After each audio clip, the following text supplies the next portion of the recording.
অনেক দিন পর চলে এলাম একটা নতুন ভিডিও নিয়ে। আবার একটা নতুন 30 রেডি হয়ে গেছে, দেখতেই পাচ্ছেন। এটা হচ্ছে কাঞ্চিলাল সাউন্ড মেমারি, খাড়ো মেমারি। কাঞ্চিলাল সাউন্ডের নতুন 30 রেডি হয়ে গেল, ডেলিভারি হবে মালটা এখনই। অনেক দিন পর ক্যাবিনেট মিস্ত্রি হ্যাপি সাঁতরার কাছে কাঞ্চিলাল মাইকের ক্যাবিনেট হলো। ডিজাইনটা কেমন হয়েছে কমেন্টে জানাবেন, ভালো লাগলে লাইক করবেন, শেয়ার করবেন। আর কারো ক্যাবিনেট করার ইচ্ছা থাকলে নাম্বার দেওয়া থেকে যোগাযোগ করে নেবেন। হ্যাপি সাঁতরা, কৈলাসপুর মেমারি। মালটা ডেলিভারি দেওয়া হবে এখনই। কাঞ্চিলাল সাউন্ডের নতুন 30 মার্কেটে দেখতে পাবেন কিছুদিনের মধ্যেই।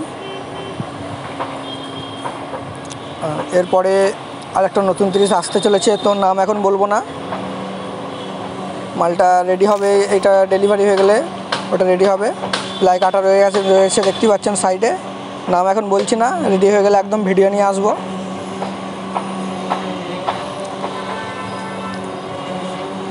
একদম নতুন ডিজাইন দেখতে পাচ্ছেন, কেমন হয়েছে ডিজাইনটা অবশ্যই জানাবেন কমেন্টে। আর এর পরের 30টা প্লাই যেটা কাটা আছে ওটা রেডি হয়ে গেলে তারপরে নাম বলবো।